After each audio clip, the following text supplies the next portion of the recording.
یکم طایفه که داخل دوزخ می شود انسان های ضعیف و کم عقله که آنها پیروی همه می شوند، از پی مردم می روند، عقل ندارند که این چیکار کرده ایستاده است.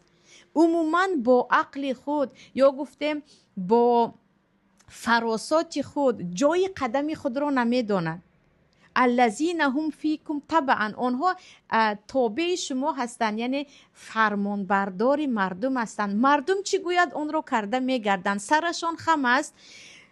و لا یتبعون اهلا ولا مالا، آنها نه از پی فرزند خود هستند.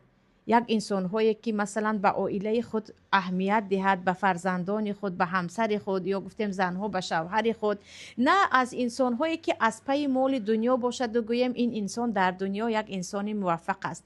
یک انسان بی عقل، که اینجا بی عقل به معنای مجنون نآمده است، چون که انسان های دیوانه مثل کودک های به بلاغت نرسیده داخل جنت می شوند. آنها یگان خیل مکلف نیستند، بالای آنها چیز واجب نیست.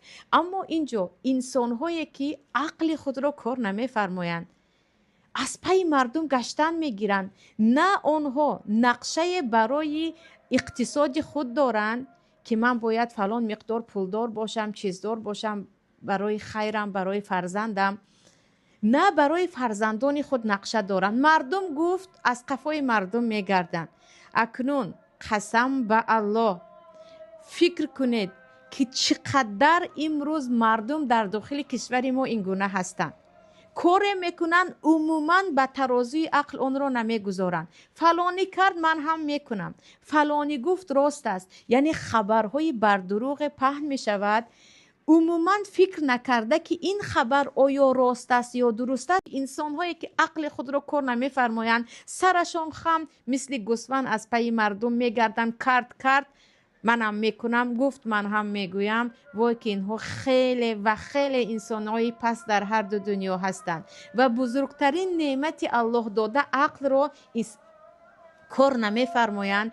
از روی این که یا گفتیم به سبب این که عقل خود را کار نمیفرمایند، به این عذاب در دنیا و آخرت گرفتار هستند. بعضی کارهایی که جوانها در جای ما دست میزنند، به بعضی از تملق و دست در صدر و در قلب نهاده، نزد کیم که ها تعظیم کردن دخترکان دانشجو، طلبه های مکتب، شیم کستوم و گلستوک پوشیدن، نزد کیم کدام فاسق چارقد شدن جوان بچه ها، یا با رقاصه های فسق و فساد رقصیده به همه جا خود را نشان دادن. این چیزها رو به بعضی انسان های عاقل میگوید اینها عقل